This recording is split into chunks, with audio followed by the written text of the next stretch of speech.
मङ्गलं वरदे कामरूपिणी विद्यारम्भं करिष्यामि सिद्धिर्भवतु मे सदा।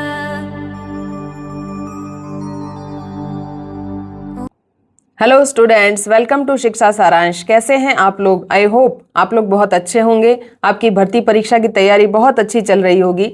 शिक्षा सारांश का चैनल जो आने वाली सभी भर्ती परीक्षाएं हैं उसके लिए सामान्य हिंदी के पाठ्यक्रम को कवर करते हुए super most top important 500 PYQs की जो सीरीज चला रहा है, आज उसका सेकंड पार्ट हम लोग करेंगे। और इस पार्ट के अंदर जैसा कि हमने फर्स्ट पार्ट में कवर किया था संधि और समास को, उसी प्रकार से जनरल हिंदी के वे सारे टॉपिक्स जो सभी परीक्षाओं के लिए कॉमन है, आने वाली सभी भर्ती परीक्षाएं जैसे कि वीडियो, SI की भर्ती परीक्षा, REET level 3rd grade teacher की भर्ती परीक्षा, पर्यवेक्षक महिला भर्ती परीक्षा, सुपरवाइजर आंगनबाड़ी भर्ती परीक्षा, 2nd ग्रेड की जो टीचर की भर्ती परीक्षा है और 1st ग्रेड टीचर की और असिस्टेंट प्रोफेसर की आने वाली सभी भर्ती परीक्षाओं के लिए ये जो वीडियो है ये बहुत top most important general Hindi के PYQs को लेके आया है। लेटेस्ट से लेटेस्ट 2025 की परीक्षा में पूछे गए प्रश्न और पुराने से लेकर के 2011 तक, 2025 से 11 तक के सभी टॉप मोस्ट इंपॉर्टेंट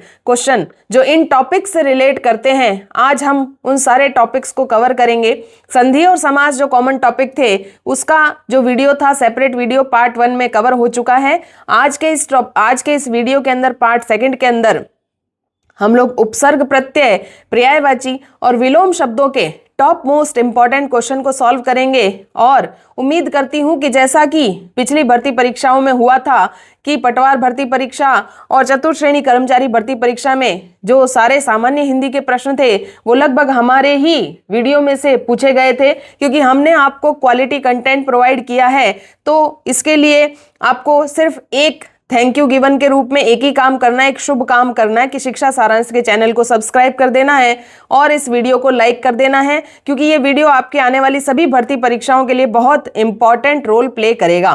तो चलिए आज हम इसको शुरू करते हैं। इसमें हम शॉर्ट ट्रिक्स भी करेंगे और जो है सवाल किस प्रकार से सॉल्व करने हैं वो भी हम देखेंगे। परीक्षाओं का पैटर्न क्या है ये भी हम देखेंगे। चलिए सभी भर्ती परीक्षाओं के लिए महत्वपूर्ण प्रश्नावली को हम सॉल्व करेंगे। ये जो प्रश्नावली है इसके बारे में हम बात करेंगे। तो जनरल हिंदी के टॉप 500 PYQs को हम सॉल्व कर रहे हैं। उपसर्ग और प्रत्यय आज का हमारा पहला टॉपिक रहने वाला है, उपसर्ग और प्रत्यय। तो जैसा कि आप सभी छात्र इससे बहुत सम्यक परिचित होंगे कि उपसर्ग क्या होता है और प्रत्यय क्या होता है। उपसर्ग वे शब्दांश जो शब्द के कहाँ जुड़ते हैं? आगे। वे शब्दांश जो शब्द के आगे जुड़कर पूर्व में, आगे को पूर्व में भी बोलते हैं, पूर्व में जुड़कर अर्थ में विशेषता या परिवर्तन लाते हैं। और यही के यही परिभाषा प्रत्यय में जाती है। लेकिन ये कहाँ जुड़ते हैं? ये है जुड़ते हैं शब्द के अंत में। ये शब्द के अंत में जुड़कर क्या करते हैं? वही अर्थ में क्या लाते हैं? परिवर्तन या विशेषता। तो इस प्रकार से हमने देखा कि उपसर्ग और प्रत्यय जो है बहुत ही एक सरल और कॉमन टॉपिक है जो सभी भर्ती परीक्षाओं के लिए बहुत इंपॉर्टेंट रोल प्ले करता है। जनरल हिंदी एक ऐसा विषय है जो आपकी UPSC की IAS लेवल की भर्ती परीक्षा से लेकर के RS लेवल की भर्ती परीक्षा और चतुर्थ श्रेणी कर्मचारी भर्ती परीक्षा तक सभी जो है clerk grade 2nd, supervisor, hostel superintendent, अभी आप जो प्रश्न सॉल्व करेंगे आपको जो है उसका पता चलेगा स्तर का कि वो कौन सी परीक्षा में कौन से साल में पूछा गया और इस टॉपिक से रिलेट करने वाला ही। मुझे लगता है कि ये वीडियो देखने के बाद में आपका कोई डाउट नहीं रहेगा। अगर फिर भी आपको थोड़ा सा कुछ अगर समझना है, टॉपिक को डिटेल में समझना है, तो पटवार भर्ती परीक्षा की जो प्लेलिस्ट बनी हुई है उसके अंदर मैंने सारे ही टॉपिक्स जो ग्रामर के सारे टॉपिक्स हैं उनको मैंने डिटेल में समझाया है, परिभाषा के साथ, उदाहरण के साथ। तो जिन बच्चों के पास भी समय है, समय रहते आप एक बार जरूर परीक्षा से पूर्व उसे देख करके जाएं। तो चलिए पहला नंबर प्रश्न उपसर्ग और प्रत्यय टॉपिक से हमारा रिलेट करने वाला जो अभी लेटेस्ट राजस्थान पटवार एग्जाम 2025 की परीक्षा में 2nd शिफ्ट में पूछा गया था कि पर्याप्त शब्द में निहित उपसर्ग कौन सा है। अब देखिए हमने बात की उपसर्ग कहाँ जुड़ता है, शब्द के आगे जुड़ता है। तो यहाँ पे हमें देखना है कि पर्याप्त शब्द में कौन सा उपसर्ग है। जैसा कि नाम से पता चल रहा है, पर्याप्त की अगर हम बात करें तो इसके दो टुकड़े होते हैं, परि, धन, आप्त।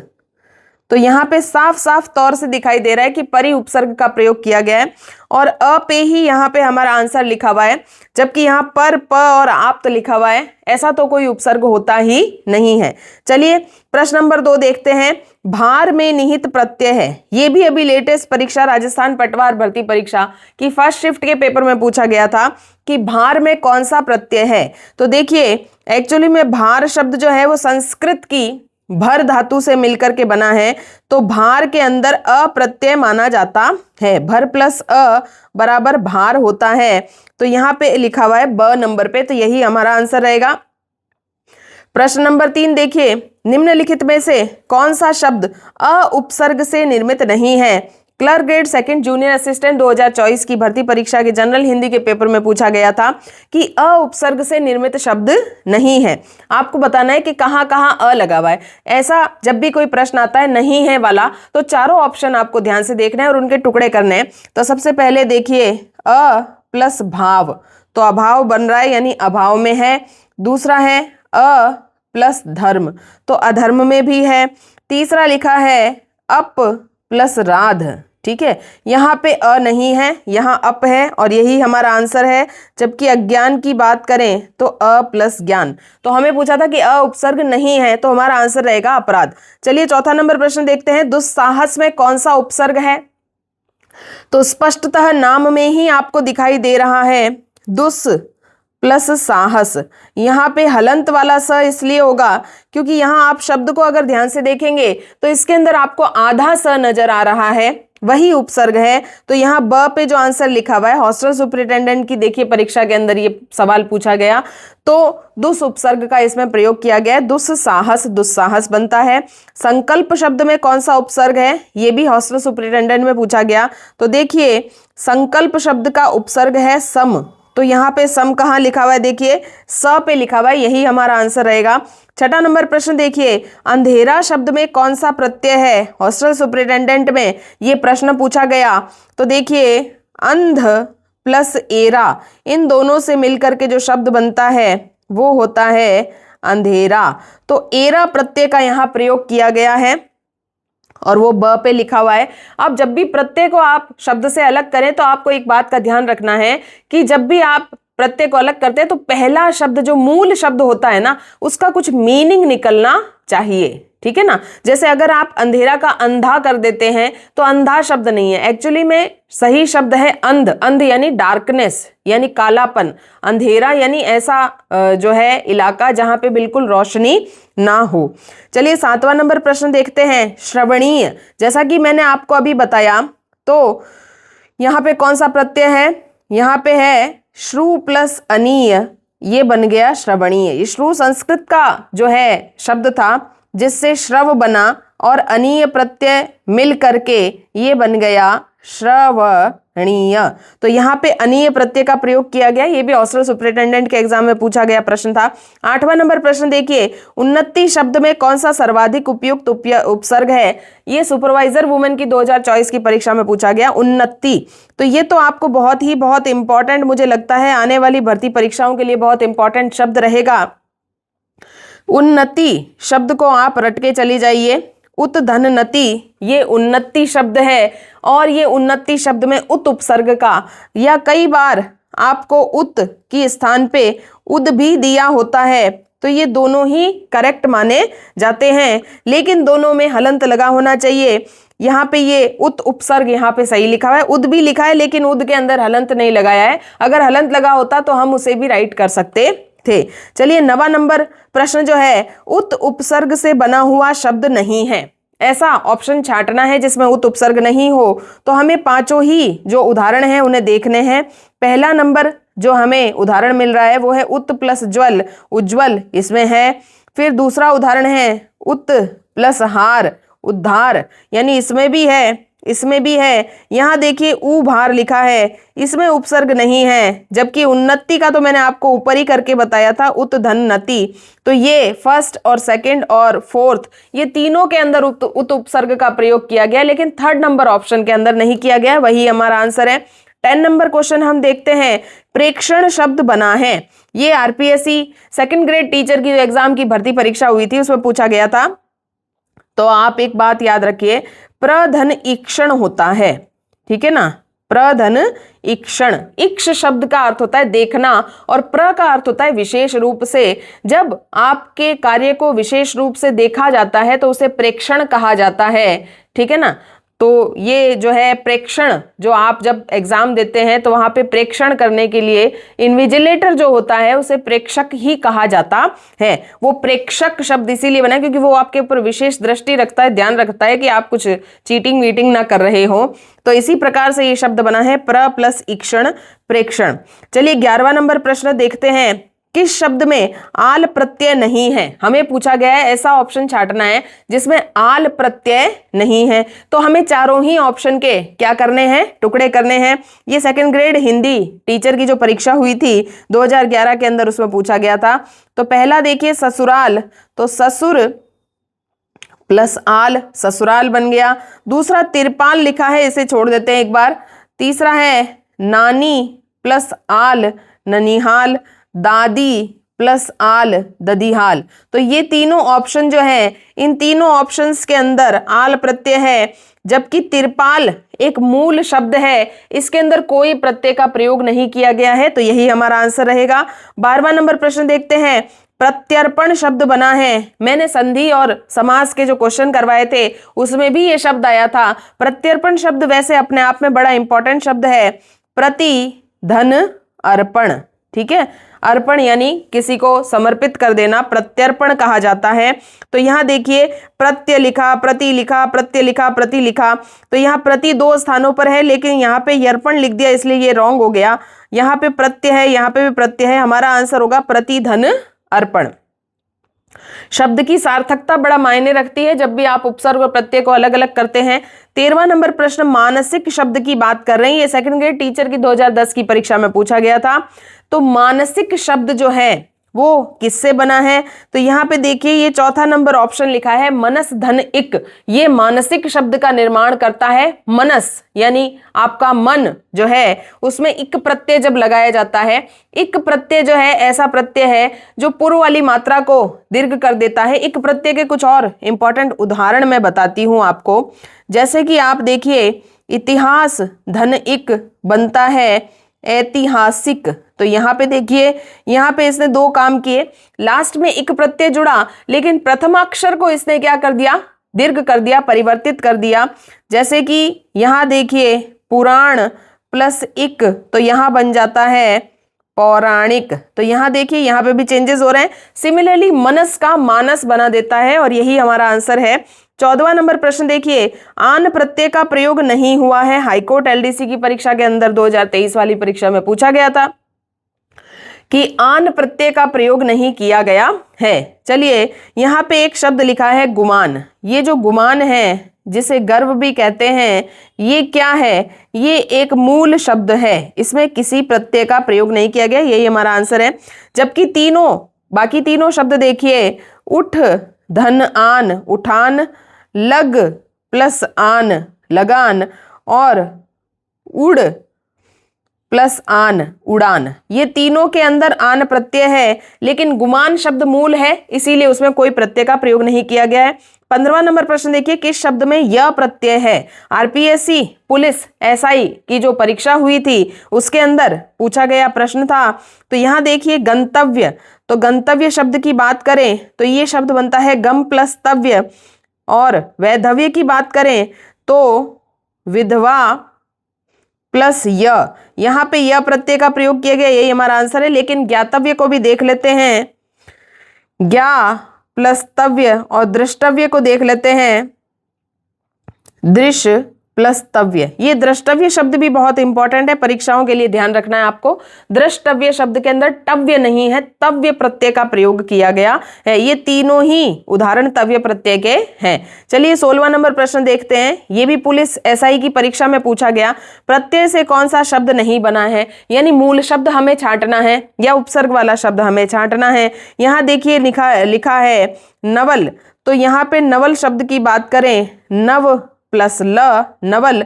बहुल की बात करें, बहु प्लस ल बहुल। मृदुल की बात करें तो मृदु प्लस ल। इन तीनों में ल प्रत्यय का प्रयोग हुआ है। लेकिन ये जो निगल शब्द है, निगल माने निगलना, सॉलो करना, गिट जाना, तो वो जो निगल शब्द है ये मूल शब्द है, इसके अंदर किसी प्रत्यय का प्रयोग नहीं किया गया। 17वां नंबर प्रश्न हम देख लेते हैं। सुपरवाइजर वुमेन की 2024 की परीक्षा में पूछा गया, शब्दों के अंत में लगने वाले शब्दांश को क्या कहते हैं। इससे इजी प्रश्न आपको पूछ ही नहीं सकता है, उसे आप सभी को पता है, प्रत्यय कहा जाता है। 18वां नंबर प्रश्न देखिए, जो शब्दांश या अव्यय किसी शब्द के पहले आकर उसका विशेष अर्थ प्रकट करते हैं। अब देखिए ये जो प्रश्न है ये बहुत इजी स्तर के हैं। कई बार परीक्षाएं हमें बहुत इजी लेवल के क्वेश्चन पूछ लेती है और कई बार कठिन पूछ लेती है। हमें हर तरीके से तैयार रहना है और उस तैयारी के लिए क्वालिटी कंटेंट शिक्षा सारांश चैनल आपको उपलब्ध करवा रहा है। चैनल को सब्सक्राइब करना ना भूलें। ये शब्दांश जो शब्द से पहले आकर के उसका अर्थ परिवर्तित करवाते हैं उसे क्या कहते हैं, हम उपसर्ग कहते हैं। 19वां नंबर क्वेश्चन देखिए, अनुशासन शब्द में अनु शब्दांश को निम्नलिखित में से किस नाम से जाना जाता है। अनु क्या है, अनुशासन शब्द में अनु क्या है, जो पूर्व में जुड़ा है तो उपसर्ग है, यही हमारा आंसर रहेगा। 20वां नंबर प्रश्न देखिए, निम्नलिखित में से कौन सा शब्द दो उपसर्गों से नहीं बना है।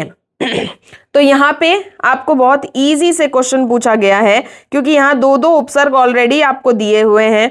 तो एक ही आंसर ऐसा है जिसमें एक उपसर्ग का प्रयोग किया गया है, वो है निर्बल, निर प्लस बल, प्रति प्लस उपधनकार प्रत्युपकार, सम प्लस आ प्लस चार समाचार और अति प्लस आ प्लस चार अत्याचार। इन तीनों शब्दों के अंदर दो दो उपसर्ग हैं, जबकि निर्बल में एक ही उपसर्ग का प्रयोग किया गया है। 21वां नंबर प्रश्न देखिए, प्र उपसर्ग से बने शब्द का चयन कीजिए। तो देखिए यहां पे लिखा है प्रा, प्राब और प्रति, तो वैसे ही ऑप्शन हमारा प्रबल राइट हो गया और केवल दो जो ऑप्शन है वही हमारा राइट होगा। जूनियर अकाउंटेंट की भर्ती परीक्षा में ये प्रश्न पूछा गया था। 22वां नंबर प्रश्न देखिए, थोड़ा सा कठिन लेवल का आ गया है। भाववाचक कृदंत का उपयुक्त उदाहरण। प्रत्यय जो है ये कृदंत और तद्धितांत, ये दो नाम से जाने जाते हैं। कृदंत यानी क्रिया शब्दों वाले, क्रिया शब्दों के अंत में, क्रिया शब्दों के अंत में जुड़ने वाले, ठीक है। और तद्धितांत यानी संज्ञा, सर्वनाम, विशेषण शब्दों के अंत में। इन दोनों चीजों को आपको याद रखना है। शब्दों के अंत में जुड़ने वाले, ठीक है। तो तद्धितांत और कृदंत आ जाए तो कंफ्यूज नहीं होना है। हमें पूछ रहा है कृदंत, यानी हमें क्रियावाचक शब्द ही छांटना है, प्लस भाववाचक क्रिया, ऐसी क्रिया जिसमें भाव का प्रदर्शन हो रहा है। देखिए थकावट, इसमें क्या शब्द है, थक प्लस आवट, आप सभी को पता है। तो थकना क्या है, एक भाववाचक क्रिया है, यही हमारा आंसर रहेगा। जबकि पढ़ना, करना और लुभावना, इन तीनों के अंदर भाव नहीं है, ये सिर्फ कृदंत है, ये जो है क्रिया को सूचित कर रहे हैं। तो हमारा आंसर होगा थकावट। 23वां नंबर प्रश्न देखिए, पछतावा में कौन सा प्रत्यय है। सुपरवाइजर वुमेन 2018 में पूछा गया, तो कौन सा प्रत्यय है पछतावा में, आवा प्रत्यय का प्रयोग किया गया है। चलिए तैराक शब्द में कौन सा प्रत्यय है। तो जब भी आपको मैंने क्या बताया, आपको मूल शब्द को सही छांट लेना है, पीछे जो मात्रा लगी है वही उपसर्ग है, प्रत्यय है। तो यहाँ पे देखिए तैराक शब्द में क्या है, तैर धन आक, तो यही हमारा आंसर रहेगा। 24वां नंबर प्रश्न देखिए, संस्कार शब्द में किस उपसर्ग का प्रयोग किया गया है। तो सम प्लस कार, संस्कार, तो यहाँ पे सम उपसर्ग का प्रयोग किया गया है। याद रखिए संस्कार का जो सम होता है उपसर्ग के रूप में, उसमें हलंत लगाना बड़ा जरूरी होता है। 26वां नंबर प्रश्न देखिए, सुपरवाइजर की परीक्षा में पूछा गया, सु उपसर्ग में से निम्न में से कौन सा शब्द बना है। तो यहाँ देखिए सु उपसर्ग, सुरेश शब्द जो है वो एक मूल शब्द है, उसमें उपसर्ग का प्रयोग नहीं है। सुकर्म की बात करें तो यहाँ लिखा है सुधन कर्म, तो यही ऐसा शब्द है जो सु से बना है, यही हमारा आंसर है।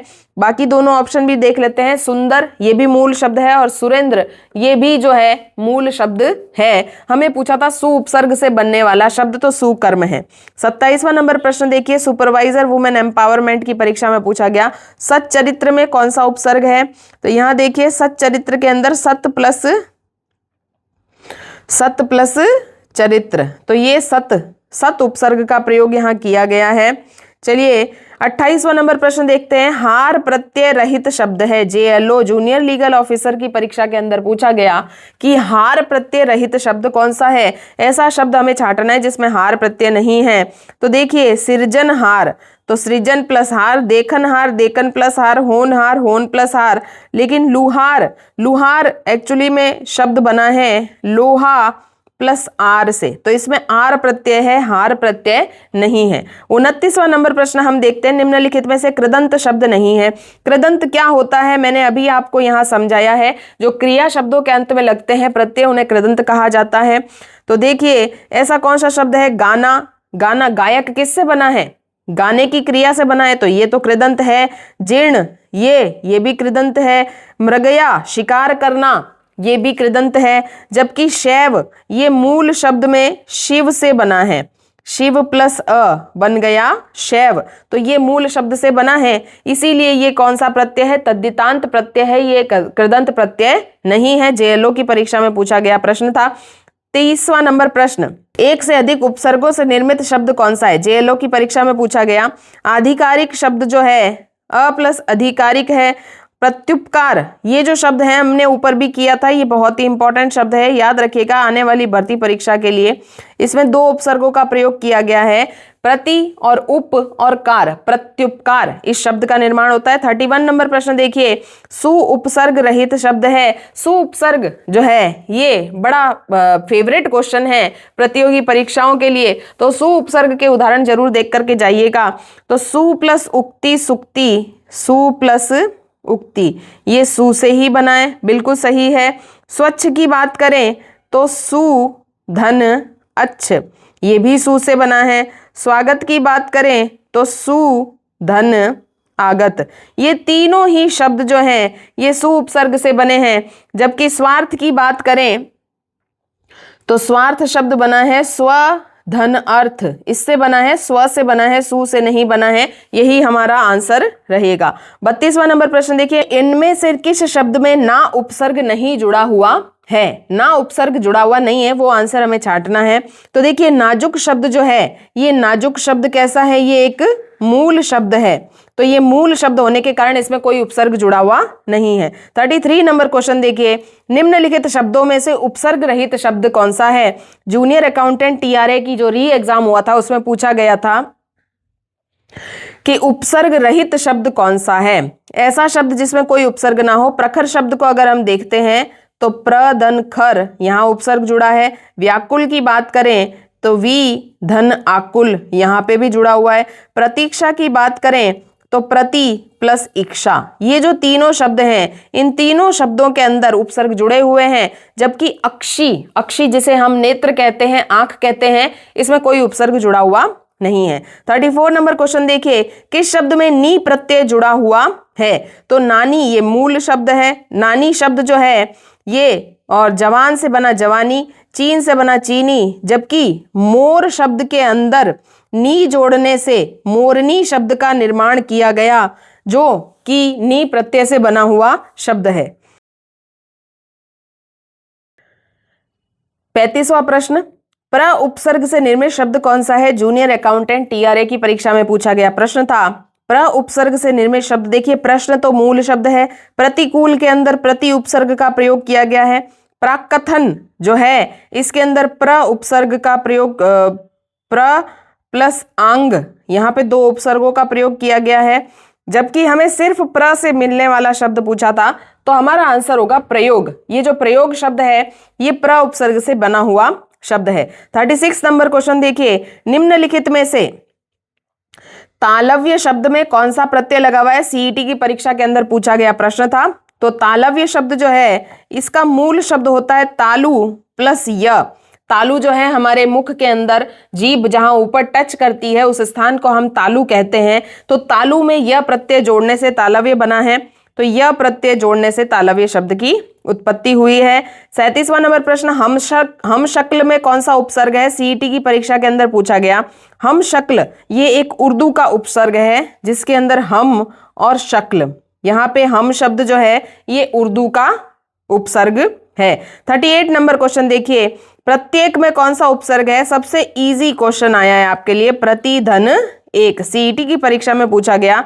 तो प्रति शब्द में याद रखिए कि छोटी ई की मात्रा का प्रयोग किया जाता है। 39 नंबर क्वेश्चन देखिए, निम्नलिखित में से प्रत्यय रहित शब्द कौन सा है? सीईटी की परीक्षा के अंदर पूछा गया। दुस्साहस, इसमें तो उपसर्ग है। धैर्यवान, दुस्साहस, इसमें जो है उपसर्ग का प्रयोग किया गया है, प्रत्यय का प्रयोग नहीं किया गया है।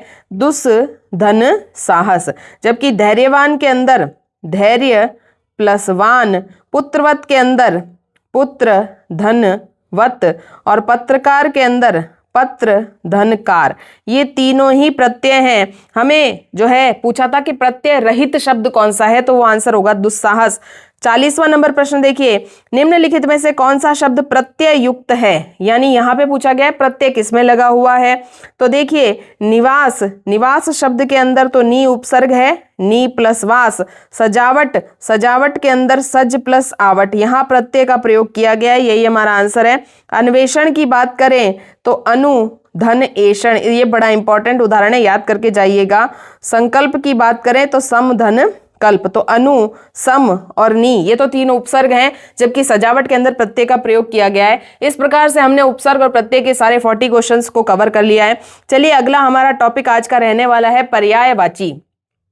पर्याय शब्द का अर्थ क्या होता है? जो अनेक अर्थों को प्रकट करता है ऐसा शब्द, वो पर्यायवाची कहलाता है। निम्नलिखित में से कौन सा शब्द अहंकार का पर्यायवाची नहीं है? ये अभी पटवार की परीक्षा के अंदर पूछा गया, लेटेस्ट क्वेश्चन था। तो देखिए दंभ भी कहते हैं अहंकार को, दर्प भी कहते हैं और मद भी कहते हैं, लेकिन दार, ये दार शब्द जो है,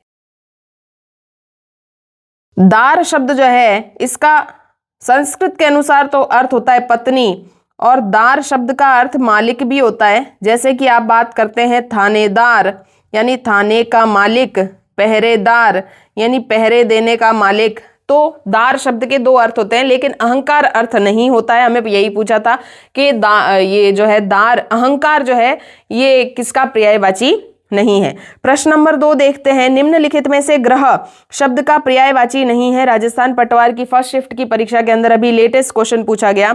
तो देखिए ये जो लिखा है नक्षत्र, ये जो ग्रह होता है ये वाले ग्रह को प्रदर्शित करता है, यही हमारा आंसर होगा। जबकि गृह यानी घर भी होता है, आलय भी होता है और भवन भी होता है, हमारा आंसर रहेगा अ। चलिए तीसरा नंबर प्रश्न देखते हैं, निम्नलिखित में से किस विकल्प के सभी शब्द परस्पर पर्यायवाची नहीं है? डेप्यूटी जेलर की परीक्षा के अंदर ये पूछा गया कि आपस में पर्यायवाची नहीं है। इस प्रकार के प्रश्न भी आ रहे हैं, इसीलिए आप अच्छे से तैयारी करके जाएं।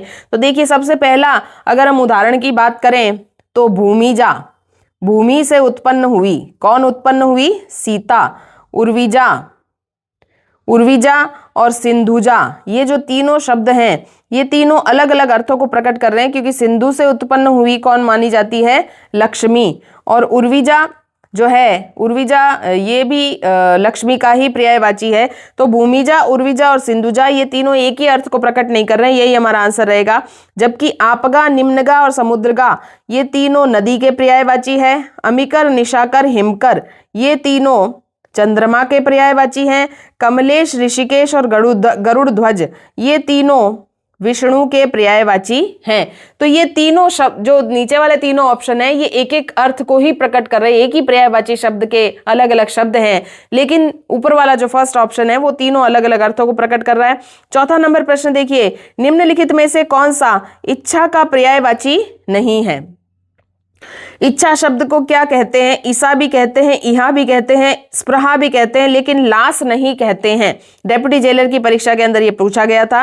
5वां नंबर प्रश्न देखिए, अर्कजा किसका पर्यायवाची है? अर्कजा यमुना का पर्यायवाची है। ये बहुत ही इंपॉर्टेंट क्वेश्चन है, आने वाली भर्ती परीक्षाओं के लिए याद करके जाएं, अभी लेटेस्ट परीक्षा में पूछा गया था ये।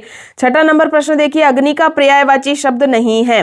डेप्यूटी जेलर की परीक्षा में पूछा गया। अग्नि एक ऐसा शब्द है जिसके पर्यायवाची आपको बचपन से याद करवाए जाते हैं और परीक्षाओं के लिए बहुत इंपॉर्टेंट है। तो अग्नि को क्या कहते हैं? देखिए, वहनी कहते हैं, कृषाणु कहते हैं और पावक कहते हैं, लेकिन अब्र नहीं कहते हैं। अब्र किसे कहते हैं हम? अब्र किसका पर्यायवाची है? बादल का पर्यायवाची है। ये भी बहुत इंपॉर्टेंट क्वेश्चन है जो आपको याद करके जाना है। 7वां नंबर क्वेश्चन देखिए, निम्नलिखित में से कौन सा शब्द विद्युत का पर्यायवाची नहीं है? राजस्थान पटवार 2011 की परीक्षा के अंदर और अकाउंटेंट 2011 की परीक्षा के अंदर भी पूछा गया प्रश्न था। तो विद्युत का पर्यायवाची नहीं है। सौदामिनी विद्युत बिजली को कहते हैं, चपला भी कहते हैं, तड़ित भी कहते हैं, लेकिन कोदंड नहीं कहते हैं, क्योंकि मैंने आपके लिए यहाँ विश्लेषण लिख दिया है। कोदंड किसका पर्यायवाची है? धनुष का पर्यायवाची है। ये बहुत इंपॉर्टेंट क्वेश्चन है, आने वाली भर्ती परीक्षाओं के लिए जरूर इंपॉर्टेंट देख के जाइए। 8वां नंबर प्रश्न देखिए, निम्नलिखित में से कौन सा चांद का पर्यायवाची नहीं है? निम्नलिखित में से कौन सा चांद का पर्यायवाची? पटवार की 2011 की परीक्षा के अंदर पूछा गया। तो चांद को सोम भी कहते हैं, हिमांशु भी कहते हैं, रजनीश भी कहते हैं, लेकिन अंबु नहीं कहते हैं, क्योंकि अंबु किसका पर्यायवाची है? जल का। 9 नंबर क्वेश्चन देखिए, बादल का पर्यायवाची शब्द कौन सा है? तो बादल ज ल द कहलाता है। देखिए, ये द और ज, इस बात को आप याद रखें। ज शब्द का अर्थ हिंदी में होता है जन्म लेने वाला और द का अर्थ होता है देने वाला। तो जल में जन्म लेने वाला ये तो कमल का पर्यायवाची हो गया, और जल देने वाला ये बादल का पर्यायवाची हो गया, और धी यानी धारण करने वाला जलधि ये समुद्र का पर्यायवाची हो गया, और जलय खुद जल को ही कहा जाता है। इस बात को आपको ध्यान रखना है। 10th नंबर क्वेश्चन देखिए, इनमें से किस विकल्प के सभी शब्द परस्पर समानार्थी नहीं है? यानी ऐसा ऑप्शन छांटना है जिसमें एक ही शब्द के सारे पर्यायवाची ना हो। तो देखिए, जलज, पंकज, पाथोज और अंभोज ये सभी शब्द कमल के पर्यायवाची है। ठीक है, यहाँ पे बात करते हैं नभ, अंबर, व्योम, गगन ये आकाश के पर्यायवाची हैं, चारों एक ही शब्द को प्रकट कर रहे हैं। रश्मि, अंश, मयूख और कर ये चारों जो हैं किरण के पर्यायवाची हैं, ये भी एक ही अर्थ को प्रकट कर रहे हैं। लेकिन धनुष और कोदंड एक है, शर और चाप अलग अर्थ को प्रकट करे, क्योंकि शर और चाप जो है बाण और तीर का पर्यायवाची है, जबकि धनुष और कोदंड धनुष के पर्यायवाची है। ये दो अलग अलग शब्दों के पर्यायवाची हैं, यही हमारा आंसर रहने वाला है। 11th नंबर क्वेश्चन देखिए, इनमें से कौन सा शब्द पत्थर का पर्यायवाची नहीं है? ये एलडीसी 2014 में पूछा गया। पत्थर को अश्म भी कहते हैं, ग्रावा भी कहते हैं, पाषाण भी कहते हैं, लेकिन भूधर नहीं कहते हैं, क्योंकि भूधर का समानार्थक होता है पहाड़। भूधर का अर्थ क्या होता है? पहाड़। 12वां नंबर प्रश्न देखिए, उपन्यास को यथार्थ और स्वाभाविक बनाने के लिए स्थानीय रंग भी अपेक्षित है। रेखांकित पद का पर्यायवाची शब्द क्या है? ये बीएड 2006 की परीक्षा में पूछा गया प्रश्न था। पर्यायवाची शब्दों के सारे ही क्वेश्चन मैंने आपके लिए संकलित किए हैं, पुराने से पुराने और नए से नए। स्थानीय रंग को कहते हैं आंचलिक। 13वां नंबर प्रश्न देखिए, किस क्रमांक का हाथी का पर्यायवाची नहीं है? बीएड 2013 में पूछा गया प्रश्न था।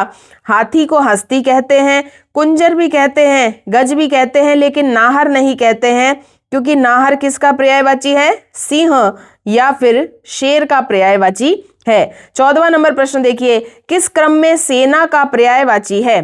तो याद रखिए, सेना को चमू कहते हैं, राजस्थान पटवार 2011 में पूछा गया था। 15वां नंबर प्रश्न देखिए, किस क्रमांक में खिड़की का पर्यायवाची नहीं है? तो खिड़की को झरोखा कहते हैं, वातायन कहते हैं, गवाक्ष भी कहते हैं, लेकिन आप सभी को पता है कि द्वार का अर्थ होता है दरवाजा। 16वां नंबर प्रश्न देखिए, इनमें से कौन सा शब्द प्रकाश का पर्यायवाची है? राजस्थान एग्रीकल्चर एओ की परीक्षा के अंदर पूछा गया था। तो प्रकाश किसे कहते हैं? प्रकाश परास्त को कहते हैं। पुहुप का अर्थ आप सभी को पता है, ये फूल का पर्यायवाची है, और पावस वर्षा का पर्यायवाची है, और प्रभा जो है वो रोशनी का पर्यायवाची है। 17वां नंबर प्रश्न देखिए, निम्नलिखित में से अमृत शब्द का पर्यायवाची नहीं है। 17वां नंबर प्रश्न का फर्स्ट ऑप्शन है अमीय। अमीय होता है पीयूष भी होता है, अमी भी होता है, लेकिन विभु नहीं होता है। विभु जो है वो ईश्वर को कहा जाता है। 18वां नंबर प्रश्न देखिए, कानन शब्द का क्या अर्थ है? राजस्थान बीएड की परीक्षा के अंदर पूछा गया। कानन शब्द का अर्थ क्या होता है? सभी को पता है, जंगल या वन को कहते हैं कानन। 18वें का जो है ये ऑप्शन हो गया। खल का समानार्थी नहीं है। खल का समानार्थी पृथ्वी या धरती नहीं है। खल दुष्ट को कहते हैं। खल का अर्थ मेनली क्या होता है? दुष्ट व्यक्ति को हम खल कहते हैं। तो खर भी होता है, दुष्ट भी होता है और धतूरा भी होता है। 20वां नंबर प्रश्न देखिए, निम्नलिखित में से किस वर्ग में सभी शब्द पर्यायवाची नहीं है? तो देखिए, सरिता, तटिनी, तरंगिनी, सलीला ये सभी नदी के पर्यायवाची है, बिल्कुल सही बात है। अचल, गिरी, नग, भूधर ये सब पहाड़ के पर्यायवाची है, बिल्कुल सही है।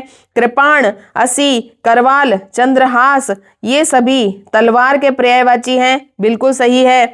लेकिन अभर, सुर, कैवल्य और देव, देव और सुर ये दोनों तो देवता के पर्यायवाची हैं, जबकि कैवल्य शब्द किसे प्रकट कर रहा है? कैवल्य शब्द मोक्ष को प्रकट कर रहा है। तो ये सभी अलग अलग होगा। और अभर शब्द तो होता ही नहीं है, अमर होता है, ये भी देवता का पर्यायवाची है। चलिए 21वां नंबर प्रश्न देखिए, कौन सा शब्द मनुष्य का पर्यायवाची नहीं है? बीएड की परीक्षा के अंदर पूछा गया। तो मानव होता है, मनुज होता है, व्यक्ति होता है, लेकिन अनुज, अनुज यानी छोटा भाई होता है। 22वां नंबर प्रश्न देखिए, कौन सा शब्द पहाड़ का पर्यायवाची नहीं है?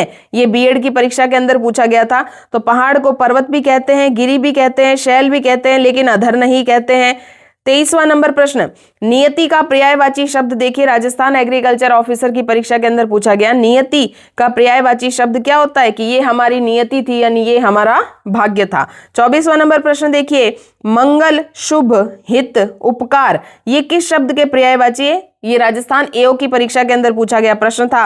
ये सभी कल्याण के पर्यायवाची है। और इसमें एक शब्द दिया हुआ है कृतज्ञ, किए हुए को मानने वाला, और इसका विलोम शब्द होता है कृतज्ञ। ये दो शब्द आप मेरे कहने अनुसार रट करके चले जाइए, परीक्षा में किसी भी प्रकार से पूछे जा सकते हैं। और पर्यायवाची और विलोम शब्दों में ये बहुत ही इंपॉर्टेंट माने जाते हैं। किए हुए का उपकार मानने वाला कृतज्ञ और न मानने वाला कृतज्ञ। ठीक है। 25वां नंबर प्रश्न देखिए, निम्नलिखित में से कौन सा शब्द लक्ष्मी का पर्यायवाची नहीं है? टैक्स असिस्टेंट की परीक्षा के अंदर पूछा गया। हिंदी कहाँ नहीं पूछी जा रही मुझे बताइए। लक्ष्मी का पर्यायवाची नहीं है। तो लक्ष्मी को रमा कहते हैं, इंदिरा कहते हैं, कमला कहते हैं, लेकिन इला जो है ये पृथ्वी का पर्यायवाची माना जाता है। 26वां नंबर प्रश्न देखिए, समुद्र का पर्यायवाची शब्द नहीं है, ये पूछा गया आपको। तो जलज मैंने आपको ऊपर ही समझाया था, जल में जन्म लेने वाला कौन माना गया है? कमल। तो ये लक्ष्मी का पर्यायवाची समुद्र का पर्यायवाची नहीं है। वारिधि, जलधि और पारावर ये तीनों जो हैं ये समुद्र के पर्यायवाची। इसके अलावा अर्णव, उदधि, नदीश भी कहलाता है ये। ठीक है। 27वां नंबर प्रश्न देखिए, अंग्रेजी में जिसकी दक्षता असंदिग्ध हो उसे क्या कहा जाता है? उसे कहा जाता है संदेह रहित। ये आरटेट 2011 में पूछा गया प्रश्न था। 28वां नंबर प्रश्न देखिए, पत्र शब्द का अनेकार्थक शब्द समूह कौन सा सही होगा? पटवार प्री 2016 के अंदर पूछा गया था। तो पत्र, पत्र यानी पन्ना होता है, लेकिन सांप नहीं होता है। पत्ता, चिट्ठी और पंख ये तीनों ही पत्र शब्द को प्रकट कर रहे हैं। ठीक है ना, इसीलिए यही हमारा आंसर रहेगा। पामरता किसका पर्यायवाची है? वो आंसर रहेगा कायरता। कायरता को जो है पामरता कहा जाता है। 30वां नंबर प्रश्न है, अनूढ़ा किसका पर्यायवाची है? अनऊढ़ा यानी जिसका अभी तक विवाह नहीं हुआ है। ऊढ़ा किसे कहते हैं? विवाहिता, विवाहिता को। तो अन का मतलब हो गया अविवाहिता यानी कुंवारी, यानी कुमारी लड़की को कहा जाता है। 31 नंबर क्वेश्चन है, पक्ष शब्द किस अर्थ का वाचक नहीं है? हाईकोर्ट एलडीसी में पूछा गया। तो पक्ष पंख को कहते हैं, पक्ष पार्श्व को कहते हैं, पखवाड़ा को कहते हैं, लेकिन पखेरु को नहीं कहते हैं। 32 नंबर क्वेश्चन देखिए, अब्ज शब्द का अर्थ क्या है? अब मैंने आपको बताया था अप प्लस ज, अप यानी जल और जल में जन्म लेने वाला। बताइए कौन है जन्म लेने वाला? कमल। हालांकि जल में बहुत सारे जीव जंतु जन्म लेते हैं, लेकिन हमें यहाँ पे कमल की ही बात पूछी जा रही है। तो अब जो शब्द जो है वो कमल को प्रदर्शित करता है। 33 नंबर क्वेश्चन देखिए, किस समूह में बिजली के पर्यायवाची शब्द कौन कौन से हैं? तो देखिए यहाँ पे क्या लिखा है? उजाला, प्रभंजन, विहग, निशापति। निशापति तो चंद्रमा का हो गया। तो तो बिजली तो है ही नहीं। अगला देखिए मंदाकिनी, मंदाकिनी तो है लेकिन अश्म पत्थर को कह दिया, प्रस्तर भी पत्थर को कह दिया, ये भी रॉन्ग हो गया। तीसरा देखिए ज्योति, रोशनी, चमक, प्रभा, प्रभा जो है ये बिजली का पर्यायवाची नहीं है। अगला लास्ट ऑप्शन हमारे पास बचा व्यस्त, तड़ित, चपला और दामिनी जो है ये चारों ही शब्द बिजली के पर्यायवाची हैं, जबकि प्रभा किरण को कहा जाता है। 34 नंबर क्वेश्चन देखिए, निम्नलिखित में से कौन सा शब्द सागर का पर्यायवाची नहीं है? एग्रीकल्चर सुपरवाइजर की परीक्षा में पूछा गया। समुद्र का पर्यायवाची नहीं है, तो समुद्र का पर्यायवाची कौन सा नहीं है? वारिश तो है ही है, अंबुदी भी है, रत्नाकर भी है, लेकिन निर्जर नहीं है। निर्जर किसे कहा जाता है? देवताओं को कहा जाता है, जो कभी भी, जिसके पास कभी जरा नहीं आती, बुढ़ापा नहीं आता, उसे देवता को निर्जर कहा जाता है, जो अमर होता है। 35 नंबर क्वेश्चन देखिए, किस वर्ग में सभी शब्द पर्यायवाची नहीं है? सरिता, तटिनी, तरंगिणी, सलीला, ये सभी नदी के पर्यायवाची है। ये क्वेश्चन ऊपर से रिपीट होकर गया, आप ये ना समझे अलग अलग परीक्षाओं के अंदर पूछा गया है, लेकिन जहां जहां पर्यायवाची शब्दों के इंपॉर्टेंट क्वेश्चन पूछे गए वो मैंने आपके लिए संकलित किए हैं। कृपाण, असी, करवाल, चंद्रहास, ये सभी तलवार के पर्यायवाची है। अचलगिरी, नग और भूधर, ये सभी पहाड़ के पर्यायवाची हैं। जैसा मैंने आपको बताया था, सुर और देव तो देवता के हैं, लेकिन केवल ये किसे प्रदर्शित कर रहा है? मोक्ष को।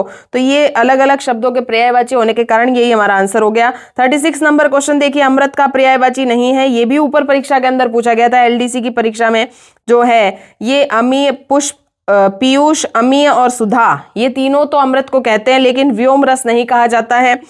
37 नंबर क्वेश्चन देखिए, किस विकल्प में सभी शब्द पर्यायवाची नहीं है? पटवार 2021 की सेकंड शिफ्ट में पूछा गया। तो जगदीश, प्रभु और ईश, ये तीनों ही ईश्वर के पर्यायवाची हैं। श्वान, श्वा, कुक्कुर, ये तीनों कुत्ता के पर्यायवाची हैं। काकपाली, कोयल, कोकिल, ये तीनों कोयल के पर्यायवाची हैं। लेकिन सुग्गा, सुग्गा यानी तोता, पिक, पिक यानी कोयल और मधुप, मधुप यानी भंवरा, ये तीनों अलग अलग शब्दों को प्रकट कर रहे हैं, यही हमारा आंसर रहेगा। 38 नंबर क्वेश्चन देखिए, किस विकल्प में सभी शब्द पर्यायवाची नहीं है? एलडीसी 2013 में पूछा गया। मोक्ष, कैवल्य और मुक्त तीनों एक ही अर्थ को प्रकट कर रहे हैं, जबकि राधा, कमला, हरिप्रिया, कमला और हरिप्रिया तो लक्ष्मी हो गई और राधा जो है वो बिल्कुल अलग हो गई। ये ही तीनों शब्द जो है ये एक शब्द को प्रकट नहीं कर रहे हैं, जबकि वस्त्र, वसन, पट, लहर, तरंग, हिलोर, ये दोनों शब्द जो है वस्त्र, वटन, वसन और पट ये कपड़े को प्रदर्शित कर रहे हैं। लहर, तरंग, हिलोर ये लहर को प्रदर्शित कर रहे हैं। 39 नंबर क्वेश्चन देखिए, किस शब्द में विकल्प में सभी शब्द पर्यायवाची नहीं है? 14 सितंबर को पूछा गया। रवि, भास्कर, दिनकर, बिल्कुल ये पर्यायवाची हैं। पुत्री, सुता और तनय, एक शब्द में गड़बड़ कर दी। यहां अगर तनया लिखा होता तो यहाँ तनय का अर्थ क्या होता है? तनय का अर्थ होता है पुत्र, और तनया, तनया का अर्थ क्या होता है? पुत्री। अगर यहाँ आ की मात्रा लगा देते तो सही हो जाता, लेकिन हमें गलत छटवाना था, यही हमारा आंसर है। गंगा, भागीरथी, मंदाकिनी गंगा के हैं। तलवार, शमशीर और असी तलवार के पर्यायवाची है। 40वां नंबर प्रश्न देखिए, किस विकल्प में सभी शब्द पर्यायवाची नहीं है? ये 14 सितंबर को पूछा गया। नदी, सरिता और सलीला नदी के पर्यायवाची है। हाथी, गज, हस्ती हाथी के पर्यायवाची है। विष्णु, लक्ष्मीपति और महेश्वर, यहाँ महेश्वर अलग शब्द दे दिया। विष्णु और लक्ष्मीपति विष्णु भगवान के हैं, लेकिन महेश्वर शिव का पर्यायवाची है, इस कारण से ये अलग हो गया। चलिए 40 प्रश्न हमने पर्यायवाची के भी कंप्लीट कर लिए। विलोम शब्द की बात कर लेते हैं। तो विलोम शब्द जो हैं वो पूछे गए हैं, देखिए 2025 से 2011 तक की परीक्षाओं के। उपजाऊ शब्द का विलोम शब्द क्या है बताइए फटाफट से, लेटेस्ट परीक्षा के अंदर पूछा गया। उपजाऊ शब्द का विलोम शब्द हो गया बंजर। ये देखिए दूसरा नंबर प्रश्न, विलोम शब्द की दृष्टि से असंगत विकल्प कौन सा है? डेप्यूटी जेलर के अंदर पूछा गया। सूकर का दुष्कर, ख्यात का प्रख्यात। तो देखिए ख्यात और प्रख्यात दोनों एक ही अर्थ को प्रकट कर रहे हैं। ख्यात का कुख्यात होना चाहिए था, जबकि प्रख्यात लिखा है। 3 नंबर क्वेश्चन देखिए, विहित का विलोम शब्द क्या है? डेप्यूटी जेलर की परीक्षा के अंदर पूछा गया। विहित का विलोम शब्द होता है निषिद्ध। विहित यानी किसी को अलाउ करना और निषिद्ध यानी मना कर देना। चौथा नंबर क्वेश्चन देखिए, अनुरक्त का उपयुक्त विलोम शब्द कौन सा है? डेप्यूटी जेलर की परीक्षा के अंदर पूछा गया था। अनुरक्त का विलोम शब्द होता है विरक्त। 5वां नंबर प्रश्न देखिए, निम्नलिखित में से सही विलोम शब्द नहीं है, बताइए कौन सा ऐसा शब्द है जिसमें सही विलोम शब्द नहीं है? अद्यतन का अनद्यतन बिल्कुल सही है। हे का उपादेय बिल्कुल सही है। विकृष्ट का अनाकृष्ट बिल्कुल नहीं। विकृष्ट का आकृष्ट होता है, अनाकृष्ट नहीं होता है। सहयोगी, प्रतियोगी ये भी सही है। चलिए भ्रांत शब्द का विलोम शब्द क्या है? ये बहुत इंपॉर्टेंट है आने वाली भर्ती परीक्षाओं के लिए। अभी जो लेटेस्ट स्कूल लेक्चरर की भर्ती परीक्षा हुई थी उसमें ये पूछा गया था, तो याद रखिएगा। कि इसका आंसर होगा द। निभ्रांत, भ्रांत का निभ्रांत होता है। चलिए, भ्रांत यानी भटका हुआ, निभ्रांत यानी अपने लक्ष्य के प्रति समर्पित। विलोम युग्म नहीं है, ये भी स्कूल लेक्चरर की अभी परीक्षा हुई थी उसमें पूछा गया था। तो पहला ही ऑप्शन अगर हम ध्यान से देखेंगे तो लिखा है यहाँ नैसर्गिक और प्राकृतिक, ये दोनों ही एक ही अर्थ को प्रकट कर रहे हैं, जबकि यहाँ होना चाहिए था नैसर्गिक। नैसर्गिक का विलोम शब्द होता है कृत्रिम, ठीक है। नैसर्गिक यानी नेचुरल और कृत्रिम यानी मैनमेड, तो ये विलोम शब्द होना चाहिए था, यहाँ गलत लिखा हुआ है। आविर्भाव, तिरोभाव सही है, कदाचार, सदाचार सही है, सात्विक और तामसिक भी सही है। चारों ऑप्शन आपके लिए इंपॉर्टेंट है परीक्षा की दृष्टि से। निम्नलिखित में से सही विलोम शब्द युग्म कौन सा है, ये भी अभी परीक्षा के अंदर पूछा गया। तो देखिए, श्वेत और शुक्ल दोनों ही सफेद अर्थ को प्रकट कर रहे हैं, दोनों ही गलत है। सामान्य और गौण ये दोनों भी एक ही अर्थ को प्रकट कर रहे हैं। आसक्त और अनासक्त ये भी जो है ये एक ही अर्थ को प्रकट कर रहे हैं। संकीर्ण और विस्तीर्ण ये विलोम शब्द सही है, संकीर्ण यानी संकुचित हुआ, विस्तीर्ण यानी फैला हुआ। तो चलिए 9th नंबर क्वेश्चन देखते हैं। विलोमता नहीं है, हाईकोर्ट एलडीसी की परीक्षा के अंदर पूछा गया। तो यहाँ देखिए, लंबा और चौड़ा, लंबा होना और चौड़ा होना, इसमें कोई विलोम शब्द तो है ही नहीं, तो यही हमारा आंसर रहेगा। वर्ण या अवर्ण बिल्कुल सही है, हार जीत सही है, लभ्य अलभ्य भी सही है। 10वां नंबर प्रश्न देखिए, किस विकल्प में विपरीतार्थक शब्द नहीं है, यानी जो विलोम शब्द नहीं है वो हमें छांटना है। हल्का भारी बिल्कुल सही है, वियोग संयोग सही है। हर्ष और विस्मय एक ही अर्थ को प्रकट कर रहे हैं, ये विलोम शब्द है ही नहीं। हर्ष यानी प्रसन्न होना, विस्मय यानी आश्चर्यचकित होना। हर्ष का शोक होता है, हर्ष का ऑपोजिट क्या होता है, शोक होता है, ये गलत है। ग्राह्य और ताज्य ये भी सही है, जो गलत है वही हमारा आंसर है, क्योंकि हमें गलत ही छांटना था। 11वां नंबर प्रश्न देखिए, प्रलय का विपरीतार्थक शब्द कौन सा है, हाईकोर्ट एलडीसी की परीक्षा के अंदर पूछा गया। याद रखिए, प्रलय का सृष्टि होता है। अनुरक्त का उपयुक्त विलोम शब्द कौन सा है, अनुरक्त का क्या होता है, बिना सोचे समझे फटाफट से बता दीजिए। याद रखिए, अनुरक्त का विरक्त। 13वां नंबर प्रश्न देखिए, निम्नलिखित में से विलोम शब्द का असंगत युग्म छांटिए। 3rd ग्रेड टीचर 2022 की परीक्षा के अंदर पूछा गया। असंगत युग्म का अर्थ क्या होता है, जिसके अंदर गलत बताया हुआ है। इति का अर्थ सही है, इंपॉर्टेंट है परीक्षा की दृष्टि से, याद रखिएगा। उपकार का अपकार ये भी सही है। अनुराग और राग दोनों एक ही अर्थ को प्रकट कर रहे हैं, यही हमारा आंसर है। अर्वाचीन का प्राचीन भी सही है। 14वां नंबर प्रश्न देखिए, निम्नलिखित में से किस युग्म में विकल्प में विलोम का सही प्रयोग नहीं है, यानी गलत ऑप्शन हमें छांटना है। कोमल और कठोर बिल्कुल सही है, कोमल और का विलोम शब्द होता है कठोर। गरल और विष ये दोनों एक ही अर्थ को प्रकट कर रहे हैं, गरल भी जहर होता है और विष भी जहर होता है। उत्कर्ष अपकर्ष सही है, जंगम स्थावर सही है, जो गलत था वही हमारा आंसर है। 15वां नंबर प्रश्न देखिए, किस विकल्प का विलोम शब्द युग्म असंगत है, स्कूल लेक्चरर 2022 के अंदर पूछा गया। अनुराग का विराग सही है, उचित का अनुचित सही है, श्वेत का श्याम भी सही है, अमल का विमल नहीं होता है, ये गलत ऑप्शन है, ठीक है ना, ये हमारा आंसर रहेगा। 16वां नंबर प्रश्न है, असंगत विलोम युग्म का चयन कीजिए। सीईटी 2022 के अंदर पूछा गया।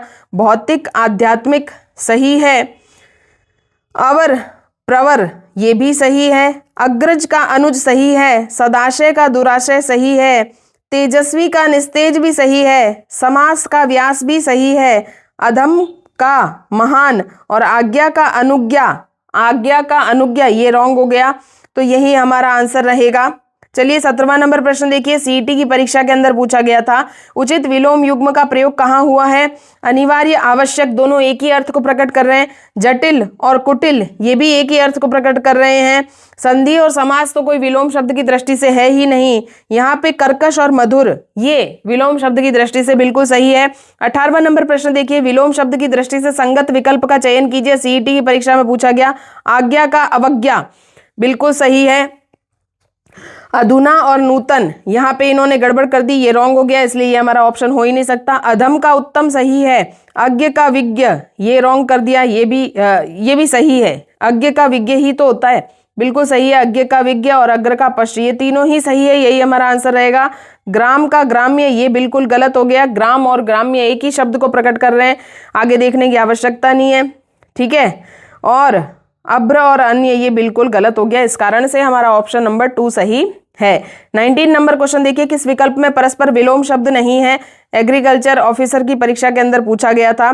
तो उद्धत और उग्र पहला नंबर जो ऑप्शन है, इन दोनों का मतलब ही गुस्से से भरा हुआ होता है, उग्र यानी गुस्से में भरा हुआ, उद्दत यानी गुस्से में भरा हुआ, तो ये विलोम शब्द नहीं है। यही हमारा आंसर है। अग्रपश्च सही है, अतिथि आतिथेय सही है, आह्लाद और विषाद भी सही है। 20वां नंबर प्रश्न देखिए, निम्नलिखित में से किस विकल्प का विपरीतार्थी युग्म असंगत है? हाउसकीपर की परीक्षा के अंदर पूछा गया।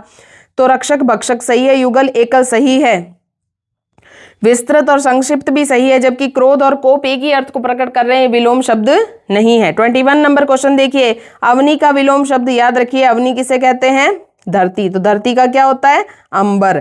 22वां नंबर प्रश्न देखिए, कौन सा उर्वर का विलोम शब्द है? उर्वर का ऊसर होता है। यही प्रश्न अभी जो वीडियो मेंस के अंदर 2022 में पूछा गया था, ये पटवार भर्ती परीक्षा के सेकंड शिफ्ट के अंदर पहला हमारा क्वेश्चन यही था।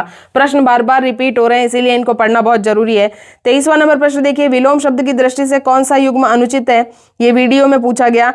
तो बताइए, असीम का ससीम सही है, ऐहिक पारलौकिक सही है, अतिवृष्टि और बहुवृष्टि यहां पे गड़बड़ कर दी। अतिवृष्टि का विलोम शब्द क्या होता है? अतिवृष्टि का विलोम शब्द होता है अनावृष्टि। यहां अनावृष्टि होना चाहिए था, जबकि यहां बहुवृष्टि लिखा है, गलत है। अतिथि आतिथेय बिल्कुल सही है। 24वां नंबर प्रश्न देखिए, किस विकल्प में परस्पर विलोम शब्द नहीं है? 15 सितंबर को हुई परीक्षा के अंदर यह पूछा गया था। वैमनस्य का सौमनस्य बिल्कुल सही है। श्रांत का क्लांत, श्रांत और क्लांत दोनों का अर्थ ही थका हुआ होता है, इसमें से कोई विलोम शब्द तो है ही नहीं। मरुण रुक्ष सही है, निषिद्ध विहित भी सही है। 25वां नंबर शब्द देखिए, भ्रांत। मैंने आपको ऊपर इंपॉर्टेंट बताया था, एसआई की परीक्षा के अंदर पूछा गया, निभ्रांत। ये 2-3 बार रिपीट हो चुका है, इसलिए इसको याद करके जाइएगा। किस विकल्प में विलोम युग्म नहीं है? एसआई की परीक्षा के अंदर पूछा गया। तो देखिए, संलिप्त और निर्लिप्त बिल्कुल सही है। सुबोध और दुर्लोभ दुर्बोध सही है। आसक्त का अनासक्त, ठीक है ना, ये बिल्कुल गलत है। ये नहीं, हमें क्या पूछा था? विलोम युग्म नहीं है, हमें पूछा था विलोम युग्म नहीं है। तो आसक्त का अनासक्त सही बात है। ग्रहित का अनुग्रहित ये गलत है। ग्रहित का होगा त्याज्य। क्या हो गया? त्याज्य। ग्रहित का क्या होगा? त्याज्य। अनुग्रहित नहीं होगा। 27वां नंबर प्रश्न देखिए, प्रवृत्ति का विलोम शब्द क्या है? एसआई की परीक्षा के अंदर पूछा गया। तो प्रवृत्ति का याद रखिए, निवृत्ति होता है। 28वां नंबर प्रश्न देखिए, निम्नलिखित में से विलोम शब्द कौन सा एसआई की परीक्षा के अंदर पूछा गया? तो विलोम शब्द शेष अवशेष का मतलब दोनों का अर्थ एक ही होता है, ये भी आंसर नहीं है। अनुदान अवदान दोनों का मतलब एक ही होता है, ये भी नहीं है। उन्नति अवनति बिल्कुल ये सही ऑपोजिट वर्ड्स है। विरोध अवरोध भी हमारा गलत आंसर रहेगा। 29 नंबर क्वेश्चन देखिए, इनमें से विलोम युग्म शब्द नहीं है। एसआई की परीक्षा के अंदर पूछा गया था कि जड़ और चेतन बिल्कुल सही बात है। स्वकीय परकीय भी सही है, हर्ष विषाद भी सही है, लेकिन वैतनिक और सवैतनिक दोनों का अर्थ ही होता है पेमेंटेबल। तो ये जो है ये हमारा विलोम युग्म नहीं है। 30वां नंबर प्रश्न देखिए, विलोम युग्म नहीं है। एसआई की परीक्षा के अंदर पूछा गया। हास परिहास ये दोनों ही एक ही अर्थ को प्रकट कर रहे हैं, हार और परिहार। तो देखिए ये एकदम विलोम युग्म नहीं है। व्यष्टि समष्टि है, मूक वाचाल है, स्थावर और जंगम भी है। 31वां नंबर प्रश्न देखिए, विलोम युग्म है। एसआई की परीक्षा के अंदर पूछा गया। सुकर और दुष्कर, सुकर यानी आराम से, दुष्कर यानी मुश्किल से, ये विलोम शब्द है। मूड विमूड नहीं है, विज्ञ अभिज्ञ भी नहीं है, सामिश आमिष भी नहीं है। ये तीनों ही शब्द जो है विलोम शब्द नहीं है। 32वां नंबर प्रश्न देखिए, किस विकल्प में विलोम युग्म नहीं है? तो यहाँ देखिए एसआई की परीक्षा के अंदर पूछा गया। सम्मुख और विमुख तो है, संग्रह और परिग्रह दोनों एक ही अर्थ को प्रकट कर रहे हैं, इसलिए विलोम युग्म नहीं है। सघन और विरल भी है, रिजु और वक्र भी है। 33 नंबर क्वेश्चन देखिए, किस विकल्प के सभी शब्द विलोम शब्द नहीं है? एसआई की परीक्षा में पूछा गया। श्लाघनीय और प्रशंसनीय दोनों एक ही अर्थ को प्रकट कर रहे हैं और दोनों का अर्थ है तारीफ करना, ये विलोम शब्द नहीं है। रित अनृत है, सापेक्ष निरपेक्ष है और साम्य का वैषम्य भी विलोम शब्द की दृष्टि से सही है। 34 नंबर क्वेश्चन देखिए, असंगत विलोम शब्द युग्म का चयन कीजिए। वीडियो की परीक्षा के अंदर पूछा गया। आतप का अनातप बिल्कुल सही है। इप्सित का अभिप्सित लिख दिया, जो रॉन्ग है। एक्चुअली में इप्सित शब्द का विलोम शब्द क्या होता है? अनिप्सित। अनिप्सित होता तो सही होता, यहाँ अभिप्सित लिख दिया इसलिए रॉन्ग है और यही रॉन्ग हमारा आंसर है। आगामी का विगत सही है और अन्वय का अनन्वय भी सही है। 35 नंबर क्वेश्चन देखिए, किस विकल्प में विलोम युग्म है? वीडियो की परीक्षा के अंदर पूछा गया। तो देखिए मूर्त और गौण जो है ये बिल्कुल नहीं, ये विलोम शब्द सही नहीं है। मूर्त का अमूर्त होता है और गौण का मुख्य होता है। पूर्व रात का अपराहन ये भी गलत है। मौलिक अनुदित बिल्कुल सही है। मसरण और विमल दोनों एक ही अर्थ को प्रकट कर रहे हैं, इसलिए विलोम शब्द नहीं है। 36 नंबर क्वेश्चन देखिए, विलोम शब्द की दृष्टि से अनुचित युग्म यानी गलत ऑप्शन हमें छांटना है। 2021 की वीडियो में पूछा गया था। आभ्यंतर का बाह्य सही है, अथ का इति सही है, अर्पण और समर्पण एक ही अर्थ को प्रकट कर रहे हैं, ये विलोम शब्द नहीं है और यही हमारा आंसर है। अस्त का उदय भी सही है। 37 नंबर क्वेश्चन देखिए, स्वार्थ का विलोम शब्द क्या होता है? स्वार्थ का विलोम शब्द होता है परमार्थ। हाईकोर्ट एलडीसी की परीक्षा में पूछा गया था। 38 नंबर क्वेश्चन देखिए, किस विकल्प में विलोम शब्द युग्म नहीं है? ऐसा ऑप्शन छांटना है जिसमें विलोम शब्द है ही नहीं। तो देखिए, सम्मुख और विमुख ये सही है, संग्रह और परिग्रह ये ऊपर से रिपीट होकर के आया है, ये विलोम शब्द नहीं है और यही हमारा आंसर है। सघन विरल सही है, ऋजु वक्र भी सही है। 39 नंबर क्वेश्चन देखिए, किस विकल्प के सभी शब्द विलोम शब्द नहीं है? एसआई की परीक्षा के अंदर पूछा गया, ये भी वापस रिपीट होकर के आया ऊपर से वीडियो की परीक्षा के अंदर। श्लाघनीय और प्रशंसनीय दोनों प्रशंसा को ही बताते हैं, ये विलोम शब्द नहीं है।